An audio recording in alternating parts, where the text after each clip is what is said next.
ప్రభుత్వం. కూటమి ప్రభుత్వాన్ని అంటే నిజమైన కూటమి ప్రభుత్వాన్ని నేర్పిన అనుభవం చంద్రబాబు నాయుడు గారికి కూడా లేదు. ఎందుకంటే ఎప్పుడూ కూడా కోalition గవర్నమెంట్ ఎక్కడ ఉంది అసలు ఏపీలో? ఒక ప్రభుత్వం ఉంటుంది, అధికారంలోకి వచ్చిన పార్టీ వాళ్ళే నడుపుతారు వాళ్ళకి ఇష్టం వచ్చినట్టు. 2014లో పేరుకి బీజేపీ ఉన్నా అది చాలా మైనర్ ప్రజెన్స్, వాళ్ళకి పెద్ద సేవ్ లేదు గవర్నమెంట్లో. ఈసారి అట్లా కాదు, ఈసారి జనసేనకి మరి బాగానే సేవ్ ఉంటుంది కదా. ఖచ్చితంగా వాళ్ళు 3 ఉన్నారు మంత్రులు, బీజేపీ ఒక్కరున్నా కూడా మరి గతంలో కంటే కొంత తేడా వచ్చింది టెంపరేచర్లో అప్పటికి ఇప్పటికి. నిజానికి లాస్ట్ టైం 2 ఉన్నా, ఈసారి ఒక్కళ్ళే ఉన్నా బీజేపీకి సంబంధించి. వాళ్ళిద్దరి మధ్య రిలేషన్షిప్లో తేడా ఉంది అప్పటికి ఇప్పటికి.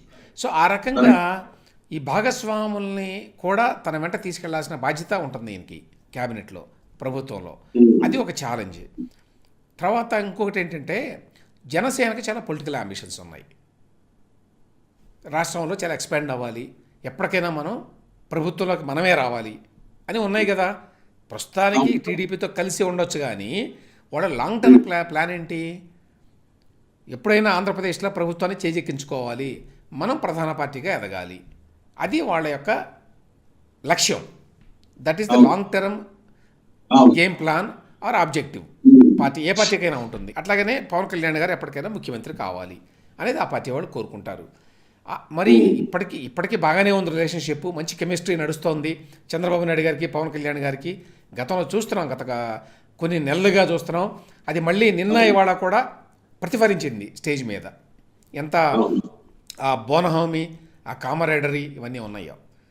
కానీ ముందు ఇదే విధంగా సాగుతుందా? ఎందుకంటే పవన్ కళ్యాణ్ కానీ జనసేన కానీ ఎక్స్పాండ్ అవ్వాలనుకుంటారు, వాళ్ళ యొక్క ప్రభావాన్ని పెంచుకోవాలి అనుకుంటారు, రాష్ట్రంలో వాళ్ళ రాజకీయ పలుకుబడిని ఇంకా పెంచుకోవాలి అనే కోరిక ఉంటుంది సహజంగానే.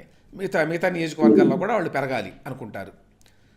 అప్పుడు కాన్ఫ్లిక్ట్ వచ్చేటువంటి అవకాశం ఉందా అనేది ఒకటి చూడాల్సింది. రెండవది, బీజేపీకి ఒకటే మంత్రి ఉండొచ్చు, కానీ వాళ్ళు కూడా ఎప్పటికైనా ఆంధ్రప్రదేశ్లో తిష్ట వేయాలి అనేటువంటి ప్లాన్లో ఉన్నారు కదా చాలా కాలం నుంచి. అదే పూర్తిగా ఆంధ్రప్రదేశ్ని వదిలేరు కదా టీడీపీకి జనసేనకి. మోస్ట్ ప్రాబబ్లీ జనసేనతో కలిసి మనం ఎప్పటికైనా ఇక్కడ ప్రభుత్వాన్ని ఏర్పాటు చేయాలి, ఇది మహారాష్ట్రలో మిగతా కొన్ని రాష్ట్రాల్లో చేసినట్టుగా అనేటువంటి ఆలోచన ఉంటుంది కదా వాళ్ళకి.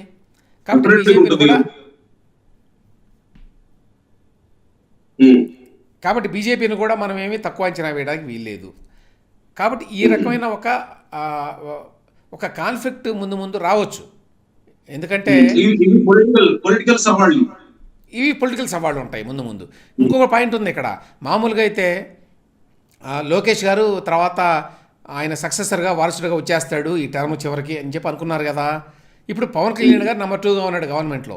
మీరు ఆ లిస్టు చూస్తే మంత్రుల లిస్టు ఫస్ట్ పేరు పవన్ కళ్యాణ్, ఆ తర్వాత పేరు లోకేష్, ఆ తర్వాత అచ్చెన్నాయుడు, ఇట్లా ఉంది.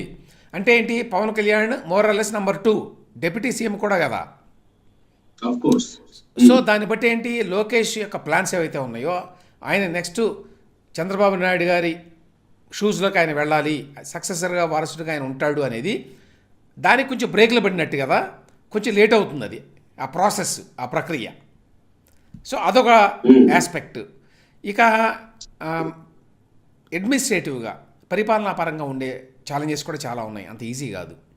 అమరావతి విషయం కానివ్వండి, పోలవరం విషయం కానివ్వండి, వీళ్ళు అనేక సంక్షేమ పథకాలని ప్రకటించారు.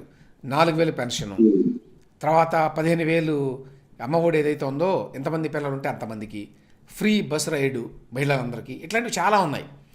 వీటన్నిటిని నెరవేర్చాలంటే డబ్బులు కావాలి. వాటిని నెరవేర్చకపోతే జనం తొందరగానే మళ్ళీ డిసప్పాయింట్ అయ్యేటువంటి అవకాశం ఉంటుంది, తొందరగానే మళ్ళీ నెగిటివ్ మూడ్లోకి వెళ్ళేటువంటి ప్రమాదం ఉంటుంది. కాబట్టి దాన్ని కూడా చూసుకుంటూ నడపాలి. అది కూడా పెద్ద ఛాలెంజ్. ఎందుకంటే ఆర్థికంగా రాష్ట్రం చాలా గడ్డు పరిస్థితుల్లో ఉంది. కేంద్ర ప్రభుత్వం యొక్క సాయం లేకపోతే కొంచెం ఇబ్బంది పడాల్సిన పరిస్థితే ఉంది.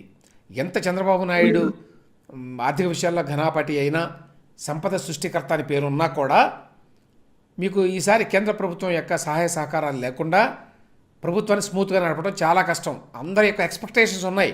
లాస్ట్ టైం ఎంప్లాయీస్కి జీతాలు కూడా టైంకి ఇవ్వలేదు అంటే ఈసారి ఎక్స్పెక్ట్ చేస్తారు టైంకి రావాలి, ఫస్ట్ తేదీ కల్లా మనకి జీతం చేతిలో పడాలి, ఇట్లాంటివన్నీ ఉంటాయి ఎక్స్పెక్టేషన్స్.